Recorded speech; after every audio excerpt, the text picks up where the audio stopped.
Hello and welcome to Taking You to School with Dr. Tom Prichard. I'm your host, JP John Poz from the two-man power trip of wrestling.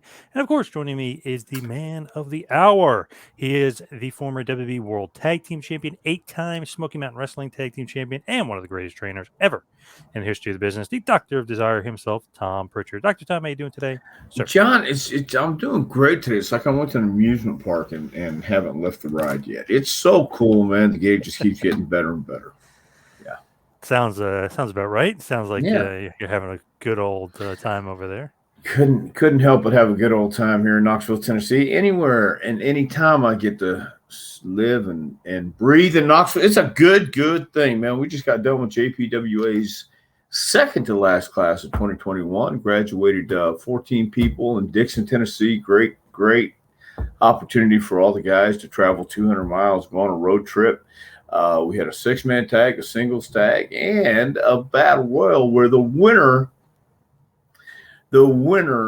got to face the USA Championship Wrestling Heavyweight Champion. And Andrew Hunt won the title, or won the title, not won the title. He won the battle royal, but yet the guy who he eliminated in the battle royal was a guy named Wayne Moxie. And Wayne attacked poor Andrew right before the title match, and Wayne took the championship match away from Andrew Hunt, but he failed in becoming the champion too. But it's been a great weekend. It's about to get even busier again in about a week, and we're doing fantastic for the last class of 2021. Come up October 4th. So I couldn't be happier, man. It's going to be a busy end of the year, and hopefully an even busier one when we start up in 2022.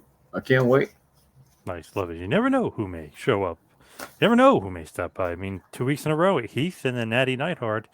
I know Undertaker showed up before. You just never know who's going to pop. Well, we also had Sean Bennett, referee for WWE, referee that I met. That's right. I was going to say, I know there was one other guy that came in. Yep. Yeah, I met Sean when he was 15 at the IWF in New Jersey, and he stopped by, refereed some matches, talked to the guys. That's the thing that people don't realize is the invaluable information that people like Heath Slater, Natty Neidhart, and Sean Bennett will bring. And it's all the same information, just said with different words. So it goes to show, and it verifies and pretty much enforces what we're saying. When we talk about the basics being so important, and it all comes to fruition when they get to go to a show and they see guys doing a headlock takeover, doing an up and over, doing a drop toe hold, and they go, "Wow, we just did that." So yeah, it's you never know, and it's always cool when somebody stops by and is interested in us, and it's nice enough to stop by and get in the ring with some of our guys, and get in the ring and talk to these guys about what it takes to get to where these guys want to go. So I'm very appreciative for everyone who stops by JPWA. Nice. Just was also curious. I know this will be a week ago, but did you see the Dark Side of the Ring on Canyon by any chance? I did. I had to. I didn't see it when it first came out. I saw it a couple days later, but I did see that, and I knew Canyon, and I remember we had a discussion one time about passion, and my take, especially at that time, was if you don't have passion for this, why are you in it? And I'll never forget. He says you can't teach somebody how to be passionate. You can't make them passionate. And I thought, you're right. You really can't. You either have it or you don't. I mean, the passion. I'll take passion over perfection any day of the week. And unfortunately, a lot of guys come in with expectations of just having 12 weeks of wrestling school, and they're going to be the next major superstar in whatever company they happen to like at that time. It's a lot of it right now is AEW.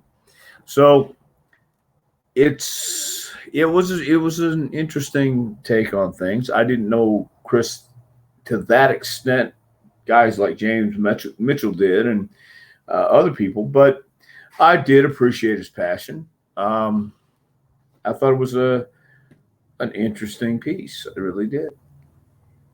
With him, and obviously, his time at WB, were you familiar with him before WB? Were you familiar with his run in WCW at all, or not really? Oh yeah, Yeah, Or but at that time, because we had so much wrestling going around, it was easier, even though this sounds crazy, because it was a lot busier back then, but it was easier to watch a lot of the stuff because it was either at the studio or it was either something we wanted to look up or something we were interested in. So yeah, I thought Chris was hell of an athlete and a hell of a superstar. I mean, he really was that guy who had the look, had the part, had innovations in his head, and could perform all of them, all pretty much. Also, no, I was going to say almost flawlessly, but he performed them flawlessly. And as you saw on the program, a lot of the kids who are in the business today, a la the young bucks, grew up idolizing Canyon and guys like him who were innovative, interesting, exciting, and made you want to be a wrestler. I totally get that. I understand the vibe because when I grew up, that's the vibe I got from the guys I watched, the Funks, the Romeros, the Wahoos, and the Valentines. So he was one of those guys, and it's a shame that his life had to play out the way it did. And it happens to a lot of people. And it's crazy now because the world's changed so much. And but nobody can understand what it's like to walk in somebody's shoes until they do it. So poor Chris, I don't mean poor Chris, but I mean poor Chris would have been not only an innovator for that time period, but I think he could have been a great mentor and coach for a lot of the guys today. I really do. good to see my buddy Raphael in there, who's actually Ah, I don't know if yes. you know Raphael, but I yeah, know Raphael yeah. very. You know what, man? And on that topic, on Raphael Morphy, he was one of the great guys in the offense. I love talking to him. I didn't know he's great friends with Canyon. I didn't realize he was They that grew up big. together. Yeah. Yeah, I didn't know he was that big of a wrestling fan. I just thought he got a gig at Titan Towers. And Raphael was always a great guy, always cool, always good to talk to, and always willing to do whatever it took to help you out if you needed something around the office or you needed something at the building. So, yeah, it was really great seeing him. I had no idea they grew up together. I had no idea that they both loved the business so much. So, on that note, they were meant to do what they did, both of them. And I'm glad to see that, at least for a short time, Chris got to do what he wanted to do. And as I said, it's just a shame that he had to go through all the hard times of that period. And the world was such a cold place a lot of times for Chris. And just maneuvering through the day, I can't imagine, especially the way they talked about it, just going through the day, having to mask yourself and having to hide the real feelings you had in life and inside and afraid to be found out. I can't imagine, and wouldn't you want to get close to stepping in his shoes? So we never know. And I try to bring this, try to keep aware of this and bring this to the forefront of my mind when I start going off too much. Got to realize that I don't have it so bad. I don't have it bad at all. I've got it really pretty good. We all have it really good, especially when we look at somebody else's life and say, "Boy, I wish I was like them." And then you open the book a little deeper and go into about the second or third chapter, and you go, "Nope, I'm doing okay. I'm not as bad. I don't have it so bad." So it's just a shame that Chris didn't come to that realization or didn't have someone early enough.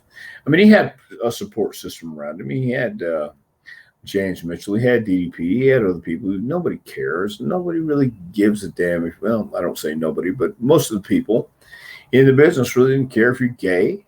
Didn't care what you were. Just if you go out there and have a great match and weren't a complete asshole backstage.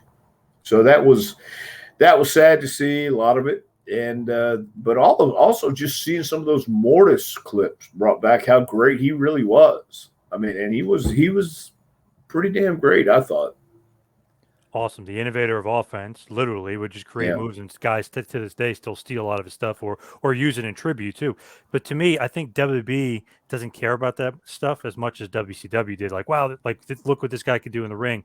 They're more character based. So I think that was kind of the divide too. Like he fit better in the WCW mold than Yeah. I think he did in WWF.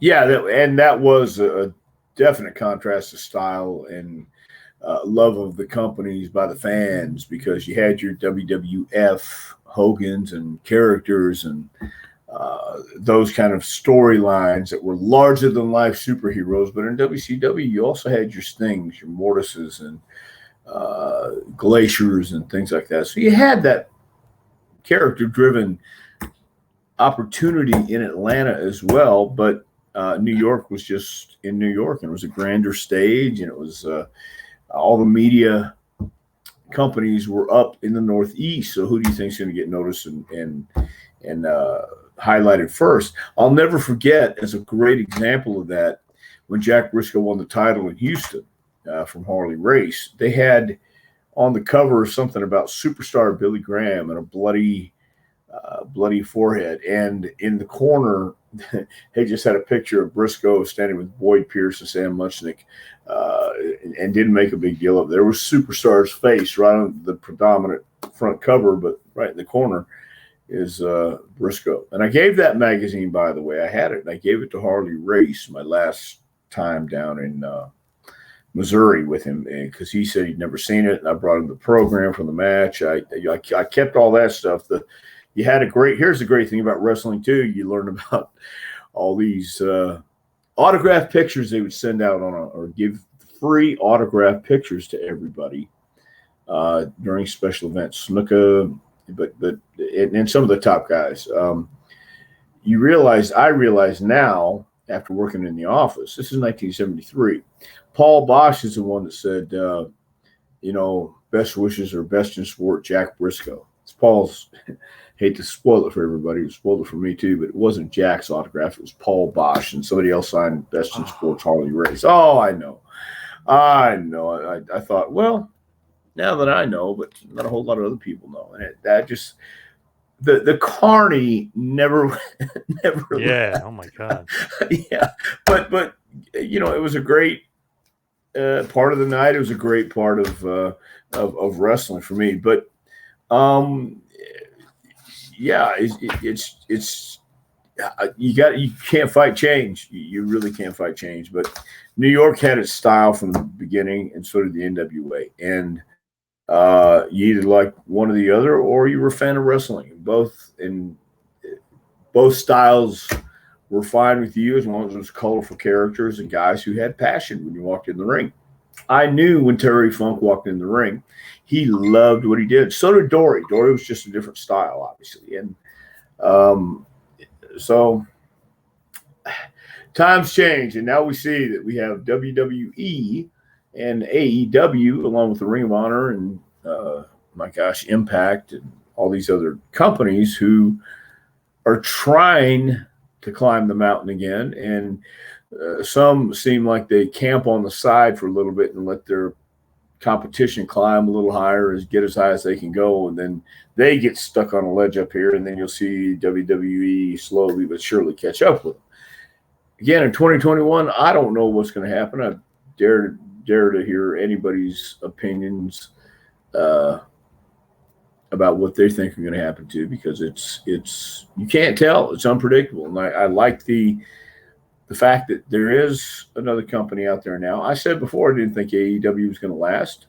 I like being wrong, especially on that forefront, because I'm a wrestling fan. I want to see wrestling. I want to see guys go out there and have passion. I want to see guys go out there and believe for the minute they're on screen, or 15 minutes, or however long they're on screen. And even at the arenas, at least have some fun and feel it.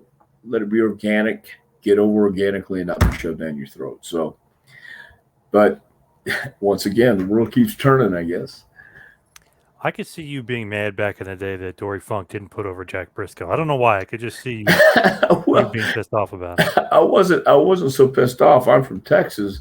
I was more disappointed, especially when I learned what was really going on. I was '73. I had to be 12, getting ready to go on 13, and I'm going, man, Dory didn't come in, and just to hear the story from Harley and to Yep. hear all the back room decisions that were going on, and also I asked myself, why did Dory go to Kansas City and lose instead of coming to Houston, where that was a match? That was what we were waiting on, Briscoe and Funk. So I was upset. Not upset. I was a little perplexed. Didn't understand what was going on back then, and I also didn't get.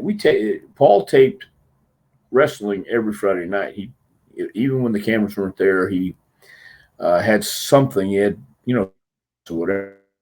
But this was a big match, and when they didn't have the TV cameras there for this match, and they had every other title change, since the advent of TV, there was something that just didn't change gears right. They weren't in line, but the rivalry was real, and the wreck on the ranch, at least for me at that time, was real. How could a guy as honorable as Dory Funk Jr. Actually make up a story like that? That's just not the way the Funks did business. They were honorable sportsmen. Then I got in the business, found out that the word honorable doesn't always attach itself to everyone. So, not saying that they weren't honorable. I'm just saying that, and I don't know, and Jack doesn't know, but Harley knows whether Dory had a accident on the ranch or not. But I wasn't pissed off. I was perplexed. Still starts with a P, so I'll give you that. Yes. It is weird, though, to have Race as like the transitional champion between them. You just don't think of him as a transitional champion. You know what I mean? Well, I do. And I thought the same thing when that happened. But here, once again, as I studied it and as I asked questions, as I found out what was going on in everybody else's viewpoint in their head, it made more sense because the Funks and Harley were such great friends, and Harley was in Texas in his early career. So they became great friends, and you would do that. And plus, it was it was so much more real back then. And I'm not talking about I'm talking really good today. I'm not talking necessarily the holds and the moves, but the maneuverings backstage and the politics and the crap that went on, realizing that because Dory was from Texas and Jack was from Oklahoma, you could not have somebody from Oklahoma beat your Texas boy, because you could never live that down. That'll stay forever and ever. Nobody will forget about that. Yeah. So, but once I understood that was as personal and as petty sometimes, it was explained to me like this. You're wrestling for the world belt, the world title, the NWA championship, the oldest reigning world title. Lineage goes back to, I think, AD. 1 AD, I think. Moses. But they always touted that. They always said, hey, look, this is the oldest recognized world title. George Hackenschmidt, 1905. Yeah. Yes, my God. And then you realize that it was a title, but the job of the champion was to go to every territory, and they had a Japan gig. Dory Funk Sr. actually was the one who maneuvered that Japanese deal, and they were one of the first, if not the first, gaijin companies to go over there. So, I mean, it was big money over there. It was big money over here. But at the same time, it was a business where Jack and Dory would go to different towns and do hour Broadways, 90-minute Broadways, and one fall to a finish and stuff like that, where it would build. And in Houston, that's what they did. And it built over and over and over. And they never disappointed. They always had great matches, always told stories. But it was like, it's a work. And you agreed to this early on, and this is what you were building to. So it was kind of a letdown for Jack. And the fans at that time didn't see Harley as a world champion. I remember Bob Armstrong and I were talking about it on a card ride one time. Bob, not Brad or any of the boys, but Bob, because I don't remember how it came up, but we were talking about maybe Bob wrestling Jack somewhere. Anyway, and he said, yeah, when Dory dropped the belt to Harley, we all kind of went, huh, what's going on here? Of course, they all knew and found out, but it was always interesting to me the way those things worked, especially as I got closer and closer and listening to different guys who I would take to the airport or who would talk to me and just throw things out about the business, not going too far and not smarting me up too much, but just enough to where I'd go, wait a minute, is that really the way it is? Or are you just doing that for my benefit? So it just made sense, but it made no sense to me at the same time. I didn't understand the politics. I didn't understand the money that the world champion was making at that time in the 60s. And who knows if these reports are true too. They're saying Dory was making over 100 grand in the 60s. See, he won at 69, so in the 70s, I'm sorry. But in 1970s, yeah, 100 grand would be, I don't know, would it be $1 million? I don't know. But it was a lot of money. Yeah, it was a lot of money, and doing something you love, going from town to town, you had to make your own own tickets, reservations, pay for your trans, get there, they would reimburse you. And then you go out there and your job was to work 1 hour straight every night. Sometimes they do a gimmick finish, or sometimes they do something like that. But those guys work for their money, and they work to have great matches. That was the vibe back then. That was the culture back then. And man, it was such a great time, such a great difference. But in 2021, I got to tell you, there's still a lot of cool stuff going on. There really, really is. Now, Dark Side of the Ring, a little bit better this week with Canyon rather than the plane ride from hell, of course. Right. Next week or this week, it was really FMW. A strange topic, of course. I don't know if that really interests you as much. There's some good stuff with your boy Terry Funk in there, though. Well, that's what interests me. I mean, Terry had always been that goofy, unconventional guy who would do the weird things, like they would split his ear open and instead of his forehead, everybody bled in the forehead or would get a black eye. But Terry would have blood running down his ear, running down his chest, and he'd be quivering and all those things. So Terry was the crazy one. Dory was more of the scientific, I'm going to rip you apart type guy, but in a nice sportsman-like way. And yet Terry, they always said, Dory would have a hell of a wrestling match, but Terry would start a riot in the first 5 minutes. And got to tell you, that was a lot more exciting. It really, really was. And I was never disappointed. I've heard the knock on Dory my whole life. He's boring. He wasn't excitable enough, he wasn't exciting enough. He wasn't excitable enough. I don't know how excitable he got, but he was a classic babyface, good guy, wrestler back then. And when I left El Paso and went to Houston, instead of Dory and Terry being the hometown favorites, they were the heels. And I still had an idea that wrestling by that time was not as I perceived it when I first started watching, but then I realized there was a lot more to it. And those guys would call it in the ring, and the majority of the guys, you could not see their lips moving. You couldn't see the fact that they were working. And then some guys you could see that it was all, they needed a lot more work, let's say that. So Terry Funk going over to Japan doing the death matches didn't shock me, didn't repulse me, didn't do any of that.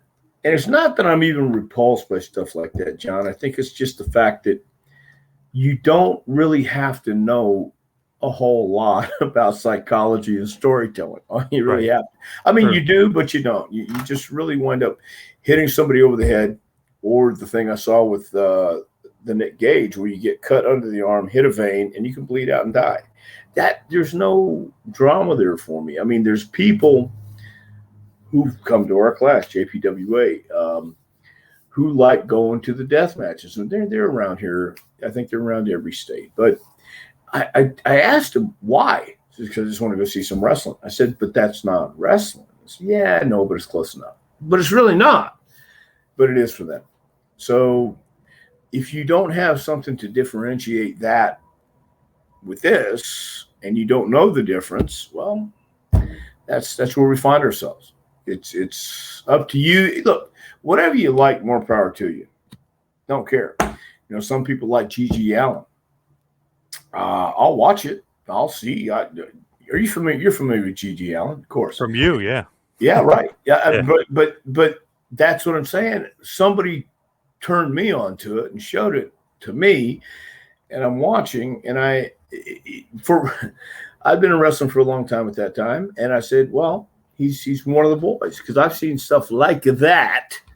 Going, what in the hell? But because it was part of the business, I'm going, oh, okay, so this really isn't new. It's just he's trying to do the shock value, and he's trying to get a reaction.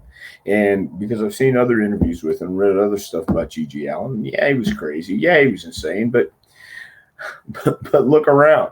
I'm looking at the locker room going, that's G.G. and Chris Cole. And then you got Bob, not Bruggers, Bob.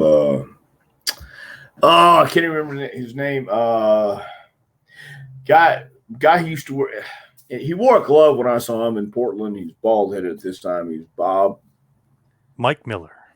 No, not Mike. This was. Yeah. Anyway, his first name was Bob.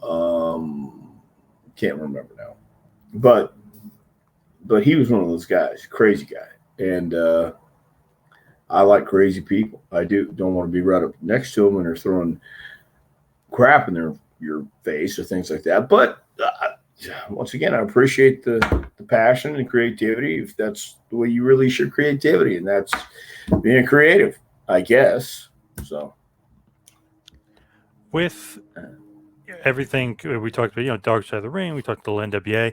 Let's focus on the real topic at hand, the real guy I want to talk with you about today, Steve Austin. Before he was Stone Cold, really. But when did you first meet Steve? Was it USWA? Would it be the early 90s?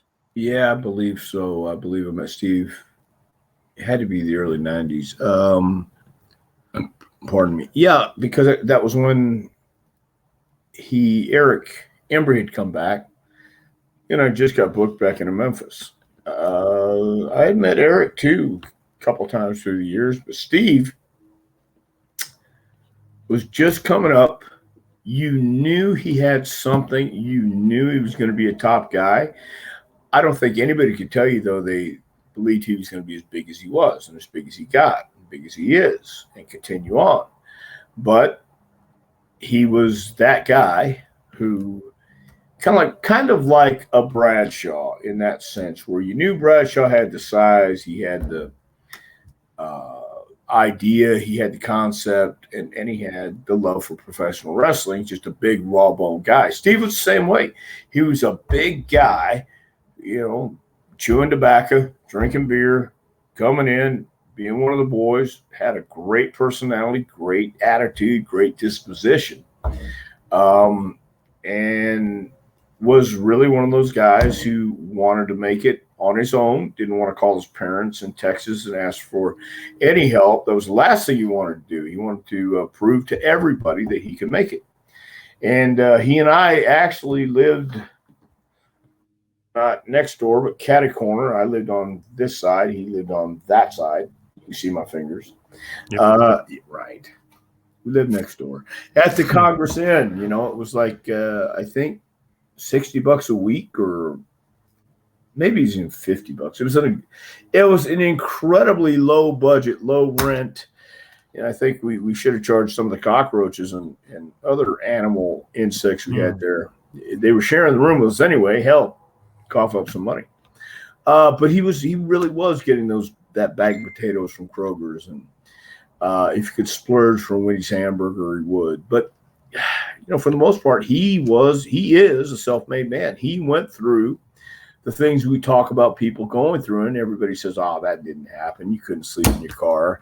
You couldn't be eating like that. You wouldn't be going from town to town, breaking down, having to get picked up, and having to pay a tow truck." I mean, that was wrestling back then. Why would anybody want to do that? Why would anybody want to put themselves through living at the Congress Inn in Nashville, Tennessee? Shootings on I think it was Dickinson Road, but you hear the gunshots outside. Sometimes you're going, huh? Guess it's not late enough yet, huh? All right, well, or guess it's right on time. Why would you put yourself through that? Because that's what you wanted to do, and that's the path you chose. Some people want to work at a nice job and having a great end office, a corner office. We wanted to be on the road. We wanted to be a performer. We wanted to be an entertainer and a wrestler and go out there, and the road was wild, wild west. Somebody asked me today, so what do you do? And I said, well, I'm a pirate. And that's what I do. I wake up every morning, hitch a ride on the next ship that's leaving, and come back in the afternoon or come back late at night. So, and nobody gets it when I say that. Yep. And I don't want them to get it when I say that. I just want you to move on and don't ask me what I do. That's what I usually tell people. And Austin was the same way. He knew how to tell stories. He had a great way of looking at this, and that's why he was so successful, because he looked at it as this is who he is. And that is who he is. He's Stone Cold Steve Austin. I think we've even talked about this one time or another, where I was in the car with Brian Lee and Steve, and Brian was going as primetime Brian Lee, Yep. And Steve was Stunning Steve. And I asked Brian, so what is prime time? And why are you prime time? I don't get it. He goes, well, like prime time Deion Sanders. I said, no, I don't know like prime time Deion Sanders. I don't get it. Brian just had long blonde hair. He was tall, but he didn't have that charisma. He had some charisma, don't get me wrong. He was a tall kid, and he was blonde, and he looked good, but he didn't know which block went where. And but nobody does when they first start out. Nobody does, and you have to learn. That's part of the process. And then I looked at Steve and says, why are you so stunning? What's stunning about you? You're wearing a Ric Flair robe, and kind of a tattered Ric Flair robe. You had the white boots, you had the knee pads, and biker shorts, multicolored biker shorts. It screamed of someone trying to find their identity. And Steve he was trying to find his identity, looking everywhere, under every rock, down the corner on every street. Anywhere he could find it, he'd pick up information and all process it, and then realize when he was losing his hair, why keep this? He got the crew cut when he came to WWF, the ringmaster, and then finally, as everyone knows, or most people know, and if you don't, I won't recount it. You just find how he got Stone Cold Steve Austin. But that's the searching process. No matter where you find it, if you're walking your dog in the park, listening to a conversation from two people, you're watching two people across the way discussing something animated, passionate about what they're talking about, you can see mannerisms, you can see things, and you keep it in your mind. That's why I also tell everyone, carry a notebook, because I can't remember anything. And if I don't write it down, that thought's gone, long gone. So write it down. Take a picture, something. If you see something, here's something, remember it, find it again. I just found a great website, and I'm not going to tell anybody because you have to get that when you come to JPWA. But I found this website that had all these great videos and I wasn't amazed, but I was impressed, I guess, that they had this on the website. I had not seen these before, but everything they said is everything we'd gone over in class when it comes to promos, when it comes to walking, talking, presenting yourself, dressing, standing, sitting, the little things that, especially when you're young and ambitious coming up in any business, not just sports, but life actually, it can apply. And that's when you realize life is a work, life is a game. We're not going to get out alive. I'm not saying don't take it seriously. You have to take it seriously, but you also can't take it too serious where you can't have fun and can't realize that this is all temporary. So enjoy the journey along the way. And that's what Steve was doing. He enjoyed the journey.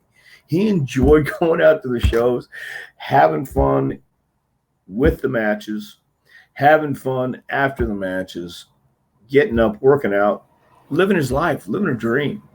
And my God, who would have thought, including Steve, who could have ever thought he would have become the icon he is? Because he's still an icon today. And when I first met him, you saw that spark in his eye. You saw that drive. I listened to things he would say, and he was saying them in a serious context, in a humorous way, if that makes sense.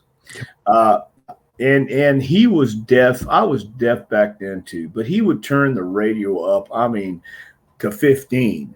This one goes to 10. Lars, yeah, turn 15. We got 15 on there, don't? Yeah, okay, we'll try it. And just blast out the car. You know, there was a time where I was living with Tony Anthony in Nashville, and Tony had this beat up Toyota Tercel. Are you familiar with what a Toyota Tercel is? Okay, it's a shithole. It's a shithole. Yeah. Yep. And it was beat up, brown, just no air conditioning. I think it had a cassette tape deck, but no radio. So we all brought our Steve had a lot of death metal or just screaming and yelling. He loved that kind of stuff too. And I don't mind loud, but man, when I know it's loud is when it's starting to really get my ears ringing. In a Toyota Tercel with a cassette tape, I knew this wasn't good for either of us. And we made a trip in that car one time. Tony had to go to, he and Doug Gilbert were teaming in Puerto Rico, and Tony left me the car. And we made trips in it, Steve and I. And I'll never forget this because it was a great setup. Steve takes his shirt off. It's summertime. And Steve takes his shirt off. I think I had my shirt off too. We're cruising along, windows down. He's got his sunglasses on. He's got tobacco running down his cheek and rocking out. And I was sitting over there. Of course, I'm studying scripture in the other seat. Nice. And of course, have to. Yeah, I mean, hours up and hours back. I could go through sometimes 5-10 chapters. Anyway, and we see this car with two beautiful, gorgeous girls. Don't know what the car was. I just remember the girls were drop dead beautiful, at least for us, at least for that time. And they look as they pass us, and they start busting out laughing. And then I started busting out laughing. I said, yeah, look at us. Look at this stud car. This big, big time TV wrestler driving to Louisville, Kentucky in a shithole Tercel, rocking out. Look at your mouth. And he got looking in the mirror and dribbling down. We just started laughing nonstop for like 5 minutes. If I worked anywhere else, I would have missed that moment. And life is made up of moments. And Steve was definitely one of those guys, and all the guys like Hogan and Rock. That's what life is built on, are those moments, especially in wrestling. We're in situations, we're in places that if we weren't in this business, we would never get to experience or taste. Some people don't want to experience or taste it, but the ones who do know where they belong. And Steve belonged in wrestling. I like to believe, in fact, I do believe I belong in wrestling, because you don't have to be a top guy to experience the same moments. You don't have to be main event in WrestleMania to still love and have passion for the business. And when you watch somebody else work, you see how their artistry takes place and what they draw on the canvas. And that was always cool to me, not just being in the matches, but afterwards, just there was this buzz that would go on. Everybody would want to go see what's following it or before on the show. And that was always cool to see somebody try to go out and steal the show. And I think with a guy like Austin, that was what he was trying to do every single night. And eventually he got to that place where he found out and believed that that was who he was meant to be, Stone Cold Steve Austin. Hell, he's got his own beer. He's got he's got lines and lines of Stone Cold Steve Austin merchandise, and so do the guys like The Rock and Hogan and things like that too. But I never would have thought, especially staying at the Congress Center in Nashville, Tennessee, that this guy would be a cultural pop icon. I mean, when he was hot, and he's still hot. I'm still hearing commercials and seeing commercials. Yeah, with Austin. So I mean, he's done okay. Yeah, I think he's done okay. with him back then, I know you guys started teaming together. So obviously, you guys would fight Jeff Jarrett and Robert Fuller and team together.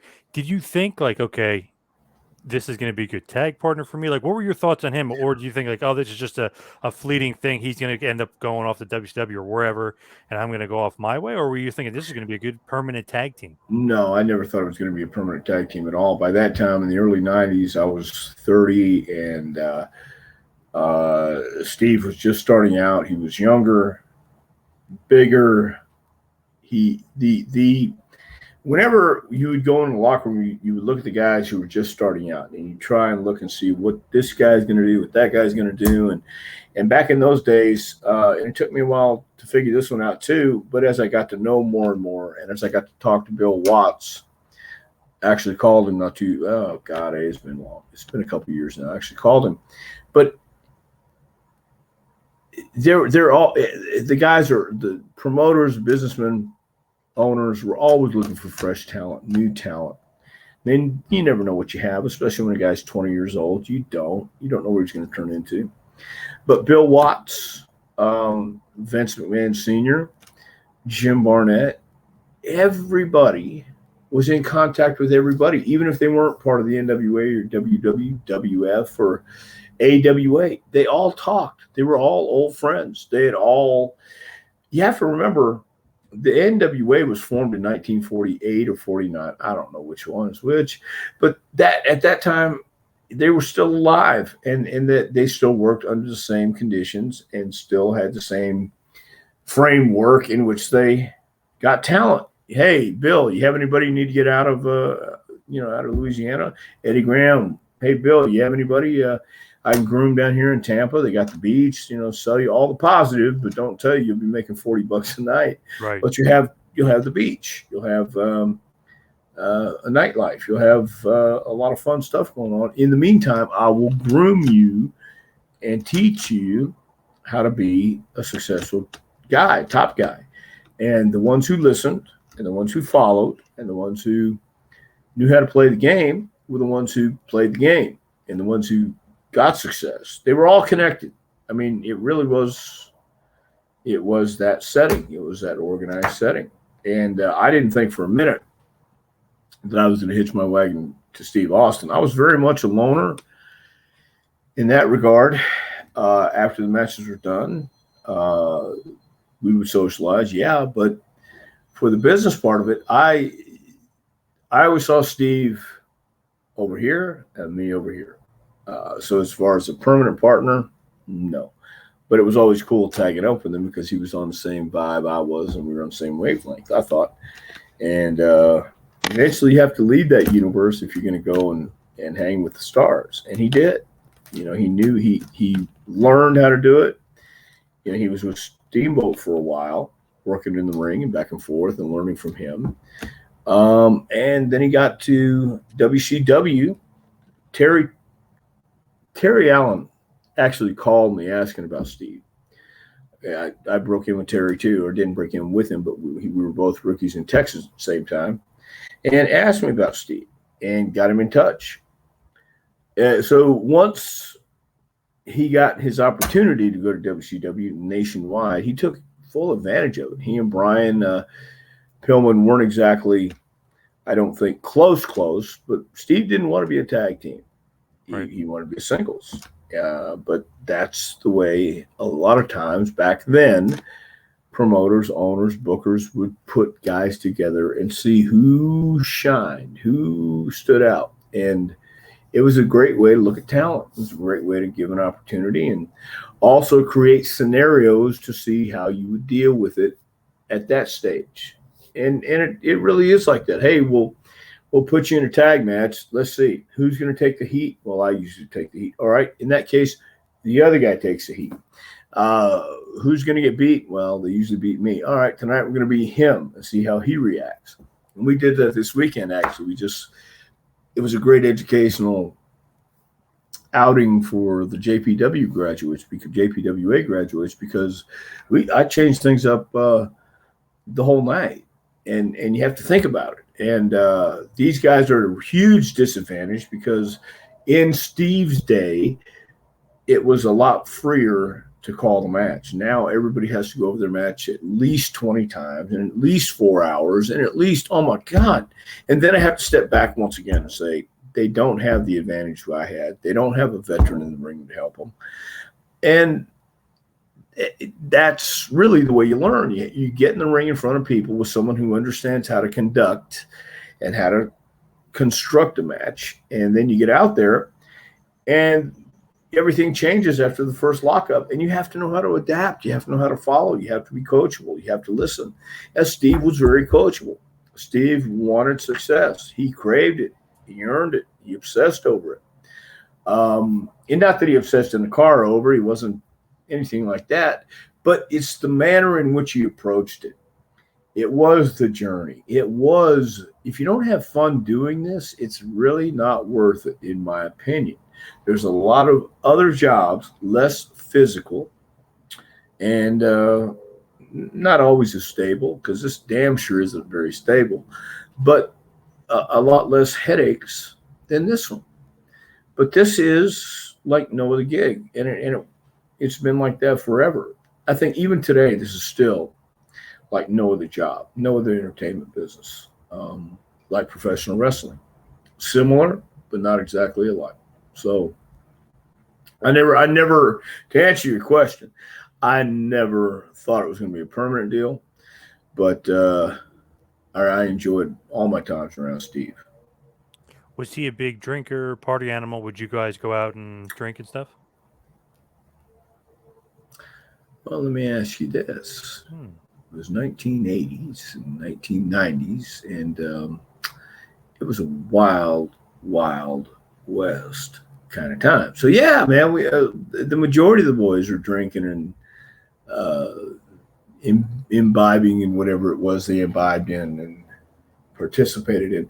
So Steve was like everyone else. I mean, especially after the matches back then, you're wrestling in hot buildings, hot sportatorium bars, barns, and high school gyms and armories and things that don't really exist today. I don't believe I've seen a sportatorium in the 2021 era, but it was a lot of those, and it was a lot of it was a very cultured existence, I guess, if that makes any sense too. It was people who came to wrestling back then were wrestling fans. They weren't just going to say, hey, let's go see Hulk Hogan because it's going to be fun and it's going to be cool, and watch what he does, and everybody's going to be laughing and happy and smiling and watch this, and we're going to have a great time. It was more like, man, we're going to get to see these guys go beat the hell out of each other. Maybe we'll see some blood, or they're going to have a Russian chain match. Oh, a cage match with barbed wire. Oh my God. So we're talking about the hardcore matches earlier. I'm not against the hardcore matches. I'm against the light bulbs being smashed against your head for no reason. If there's a reason and you have a story to tell in a hardcore match, it's so much more fun, and it means a lot more sense. Not that wrestling really needs to always make sense, but if you don't want it to make sense, we got our G.G. Allens out there, or they have their G.G. Allens out there, and they have the guys who want to go and do the shock stuff. So it was the norm. It was the culture back then. You worked your match. You sweat a lot. You're laughing. You either get a 6-pack or 12-pack or however many you can drink on the way home, or you go to the bar afterwards if you're staying over, and that was the lifestyle. Because otherwise, all you had to do during the day was go to the gym, eat, rest, go to the town. Well, we covered the gym, some of us. We covered eating, and the rest, we were waiting to see what was going to happen during the daylight and kind of flow into the night and see where it led us. That was the adventure. I don't believe anybody um, who was breaking in at that time didn't see the adventure. And if they didn't see it, they didn't last long because you really had to want to be there, to travel. Some of the roads in Oregon, some of the roads in Texas. Oh my God, Louisiana. I'm sure you heard about the road stories there. 3,000 Yes. miles a week. But I loved it. I was living in Baton Rouge with Brett Armstrong and Tim Horner at the time, and Bill Watts. Going back to Bill, could take a young guy, and it's just too bad Steve didn't get to learn under Bill Watts because he would have. I don't know if he would have surpassed what he did, but he would have really loved it. I really believe so. And I believe Watts would have loved him too. I really do. And that's when someone is giving you a direction. And I think the greatest thing for any wrestler, any young performer, is to have someone tell you, here's what I want you to do. And they lay out the map. And if you go out there and you follow these directions and you adhere to the recipe I'm giving you, I promise you will get a hell of a reaction and we'll do great business. We just got to see how it goes over. And Steve is that guy because WWF had that vision and they let people go out and have the agents report back. And it is backstage. Steve was great backstage from the beginning. From the beginning of my relationship with him, he was always never any problem, and he loved it. He loved the business. You can't do what he did without loving the business. That's got to come from your heart. That's got to come from within. You can't tell someone to act this way, do this way. You can ask them and you can suggest things, but when they get in there, it's up to them to interpret what you're saying, and it's up to them to give what you're asking in their manner, in their speak, in their body language. And Austin had an idea who he was, and sometimes he would take something that a writer or agent would bring to him and say, "I'm not doing this. I'll do my own thing." And not too many people can get away with that, but you take a chance when you do that, and if you don't hit it out of the park the first time or second time, you won't be doing that very much longer. But when Steve started the what, uh, Vince was hot that night, and he wanted to know who let that go through. And the producer who let it go through said it was me. He says, "Man, sometimes you got to protect Steve from Steve. Man, God dang it. That was terrible." And the next night you have signs and people going, what? So, boy, that was a great idea. I'm glad that happened. Yeah, so I mean, and that's the other thing. If you want stability, I don't know if there's any such thing, but wrestling's not the place to get it, especially from your boss, because he may say one thing and 2 minutes later say something completely opposite. And then come right back to the original thing and then change it again 4 or 5 times during the day. Yep. And so, I mean, there's a lot of creative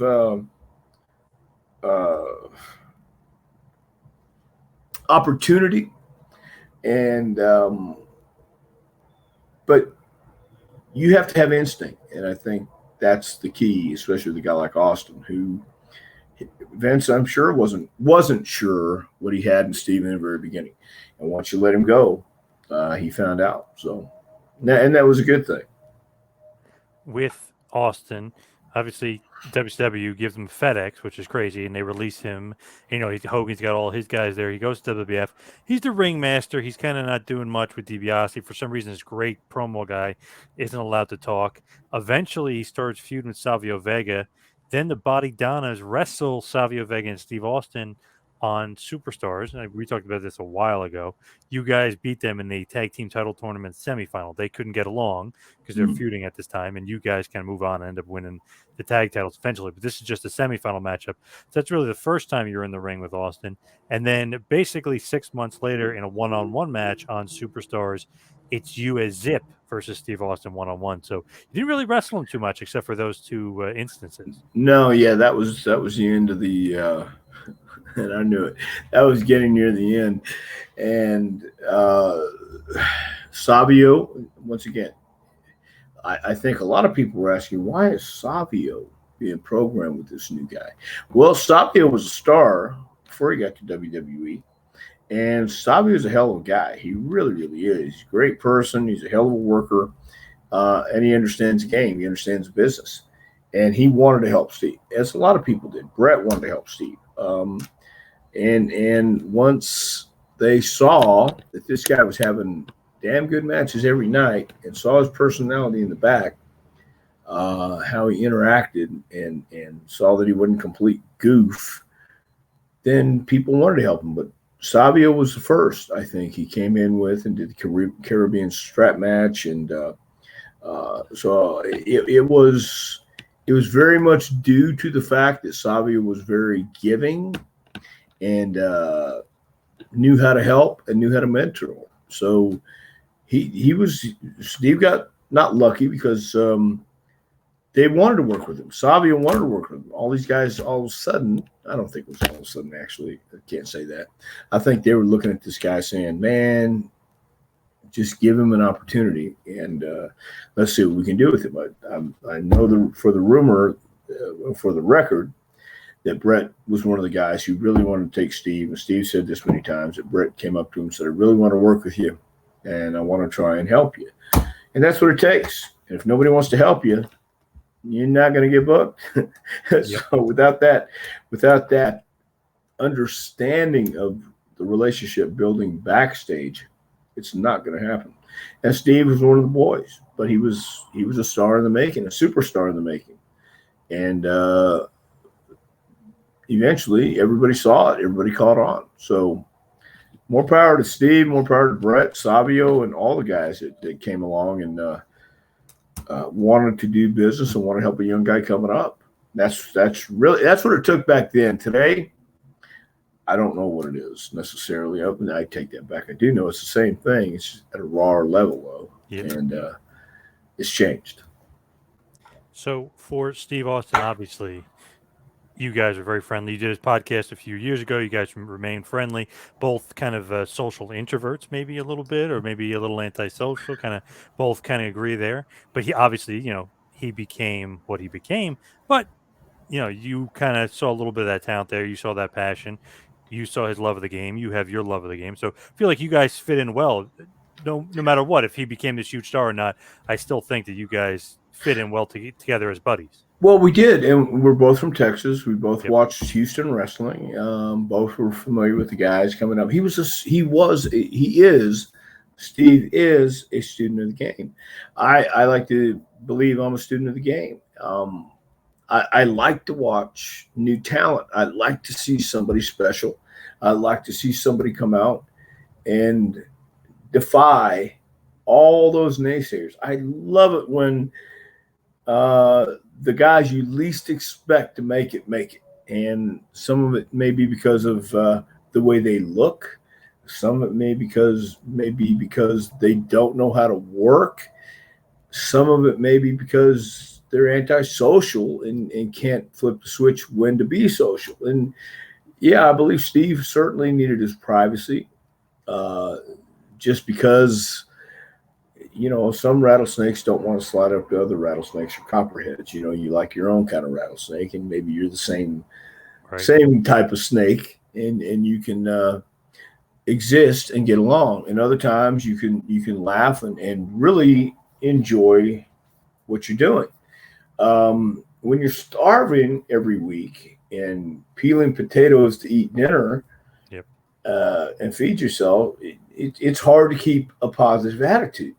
But you had some good guys at that time in Texas, in Tennessee. And then when Steve went to WCW, there were some good guys that understood that. And of course, Terror Rising was there at the time, and Steve and him bonded as well. And then professional rivalry and jealousy will happen in every position, every job, every place you go in life. You're going to have some people who like you and some who don't.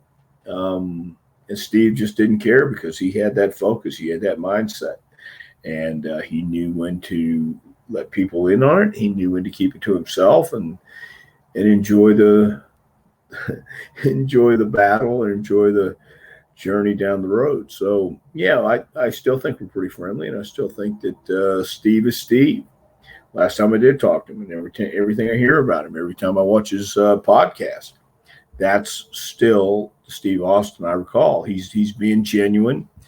He can be very charming. He can he can be cantankerous.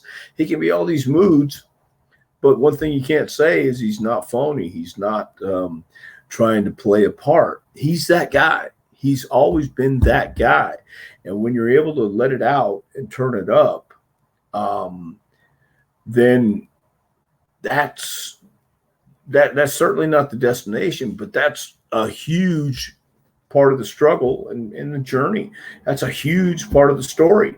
How you get to being the world champion, how do you get to being this icon? And I think Steve played his hand very, very well, and he learned from everyone he came in contact with. I'll venture to say he did. He took something away from everyone he ever came in contact with. If he walked into a new locker room, he knew somebody by that time in WCW. He had caught their attention. I knew Dusty really appreciated him. Dusty knew he was going to be a star. But I think even Dream wouldn't tell you, would tell you that he couldn't see Austin being as big as he got. But you knew he was going to be big. You just weren't sure how big. And I think the rest is history. Everybody can see. Proof is in the pudding. No doubt about it. Hogan is the only one that kind of can say that he maybe was a bigger star. That's the only guy, in my mind, really, in the history of wrestling. I agree with you there, except I would have to say this. Hogan was a bigger star in a different era, in a different way, in a different sense. The country, the world was ready for an ass kicker from Texas to come in and be that guy who said what he meant and meant what he said. And Hogan had to be the say your prayers or say your vitamins and eat your prayers type guy. You know what I mean? And he had to stay that goody two shoes babyface. And Austin was that guy who was saying everything you wanted to say to your boss, do to your boss, do to somebody you just can't stand. And it was direct. And he when he said it, whatever it was, you knew if he looked you in the eye, there was an opportunity, there was a chance that he could kick your ass and would kick your ass if you said the wrong thing or stepped out of line. Hogan had to be the Superman, Mr. America, I love everybody type babyface. Steve was the kind of babyface the country and the world was ready for, that was going to go out there and talk about, man, watch this guy. He's going to kick some ass. He walks like he's going to kick some ass. He just has that intimidating look, walk, demeanor, that aura. You knew this guy is a badass, and he's still a badass. And that's the great thing about it. I think a lot of people, and I've heard this through the years too, they didn't know what to expect when they went in there to meet Steve. And all of a sudden you do, and you're blown away because he is such a great guy. He is such a great, authentic individual. And he's not trying to be anything other than who he really is. He's just Steve with a lot more money, a lot more responsibility, and a lot more famous than when I first met him. Nice. Now let's head over to some plugs. Let's talk about your book, A Pro Wrestling Curriculum Advice, Suggestions, and Stories to Help the Aspiring Pro Get to the Next Level. Where can they get this awesome book? Well, you can go to our website at jpwrestlingacademy.com. It's right on the front page. You can order it right there. And you can also find out about our last class of 2021. Actually, by the time this airs, we would have already started our next class. Our last class starts October 4th and goes through December 10th. and then we're taking a couple weeks off, and we start back in 2022. John, it's right around the corner. You got to remember, we're taping this or recording this at the end of September, and that means October, November, December. 3 months left for us in 2021. So we'll start back in 2022 on January 3rd, and it's going to be a great year. Every year we're getting better and better, and a lot more people are venturing to Knoxville, Tennessee. It's a great place to be, even if you don't want to wrestle. Just come on out and check Knoxville, Tennessee out. But if you want the book, first and foremost, go to jpwrestlingacademy.com. Right there on the front page, click it, you can order. Nice. Great stuff there. Of course, go to Pro Wrestling Tees, prowrestlingtees.com, JPWA store, or Dr. Tom store would be nice. You can follow me on Twitter and Instagram at 2Man Power Trip. You can follow Dr. Tom at Dr. Tom Prichard. Dr. Tom, what else you got going on? Well, as I said, we're getting near the end of the year. We're getting near the end of 2021, and that's really about it. We've got some things, WrestleCade coming up. Giving the weekend. We've got a seminar at AML during that weekend as well, and we'll be talking more about that as we go on. But it's winding down. I asked my wife last night where summer went. She goes, "It ended."